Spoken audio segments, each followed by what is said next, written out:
সব বুঝতে পারছে, হাসছে, মানুষ বলছে মমতা বন্দ্যোপাধ্যায় কেন চাইছে, সব বুঝে যাচ্ছে। দেখুন আমি আমার উত্তরটা দাদা আপনি বলে নিয়েছেন, এটা সঙ্গে মানুষ শো নয়, এটা হচ্ছে আমি আজকে উত্তরটা মমতা বন্দ্যোপাধ্যায় কবিতায় দেব। উনার হাম্বা হাম্বা রাম্বা রাম্বা কাম্বা কাম্বা কবিতা নয়। ওদের থাকুক মহাকুম্ভ আমাদের ইজতেমা, মানে মমতার বন্দ্যোপাধ্যায় জবানি বলছে, আমি তার মনের কথা বলছি। ওদের থাকুক মহাকুম্ভ আমাদের ইজতেমা, হজ থেকে ফিরলে স্বাগত জানাবো, রাম মন্দিরে করবো মানা। তিনি গীতা পাঠে না করতে পারেন, কিন্তু বিশ্ব ইজতেমায় কোনো না নেই। মহরমের জন্য বিসর্জন স্থগিত, দুধেল গাইয়ের দুধ, ওবিসি আর ওয়াকফ সবই গেল, রাজ্যের তামাম সুদ। মুখ্যমন্ত্রী মমতা বন্দ্যোপাধ্যায় আসলে এই রাজ্যে হিন্দু বিরোধী, তিনি এই রাজ্যে সাধারণ মানুষের বিরোধী। না হলে এই যে উনি বলছেন অসহায় মানুষদের কথা, বাংলাদেশে এই মুহূর্তে অসহায় কারা? সেখানকার হিন্দুরা প্রতিদিন পড়ছে, মরছে, জ্বলছে। আপনারা সিএ আইন বাতিল করেছিলেন, বাতিল করার কথা বলেছিলেন, সিএ আইন বাতিল করার কথা বলেছিলেন, কেন বলেছিলেন? সিএ আইন বাতিল করার কথা বলেছিলেন, কারা কে কে চিঠি করেছিল? আজকে সবাই বড় বড় কথা বলছে, লজ্জা করে না? আসলে মুখ্যমন্ত্রী মমতা বন্দ্যোপাধ্যায় ওই দুধেল গাইদের ইকুয়েশন বুঝতে পারছেন তো? যত ভোট ব্যাংক, পুরোটাই ভোট ব্যাংক। ভোট ব্যাংকের জন্য রাজ্যকে শেষ করে দেবেন, ভারত থেকে আলাদা করবেন। এই গায়ে সন্তুপনের গায়ে এক বিন্দু রক্ত যতক্ষণ আছে, এই মাটি ক্ষুদিরামের মাটি, নেতাজির মাটি, বাংলাকে পশ্চিমবঙ্গ হতে দেব না, দেব না।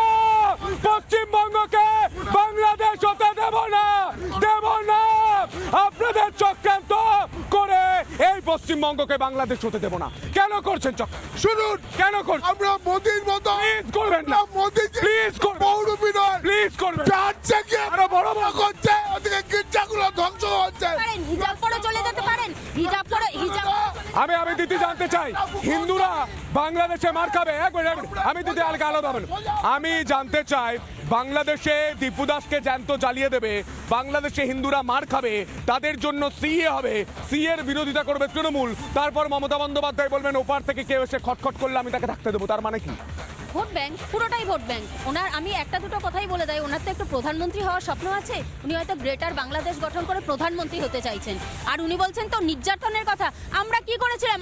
আমরা 7টা মেয়ে যাদেরকে তুলে একদিন লকআপে রাখা হলো, আমরা কি করেছিলাম? আমাদের উপর উনি নির্যাতন কেন করলেন? আমাদের ছেড়ে দিতে পারেননি? আমাদের 12 জন সনাতনী ভাই, তাদেরকে 2 দিন ধরে আটকে রাখলেন।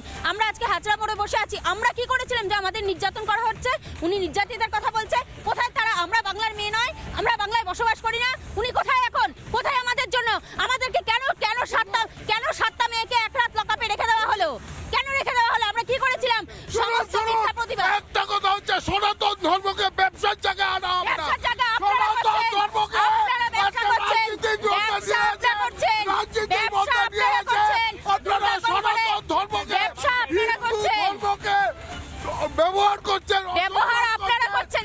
আপনাদের রাম নামে ভূত যায়, আপনাদের রাম নামে ভয় হয়।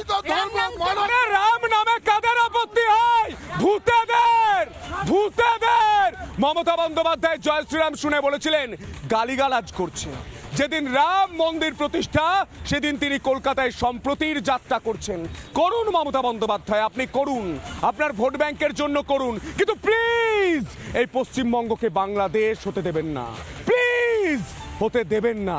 আপনি মনে রাখুন, আপনি বাংলার মানুষের ভোটে নির্বাচিত হয়ে মমতা বন্দ্যোপাধ্যায় মুখ্যমন্ত্রী হয়েছেন।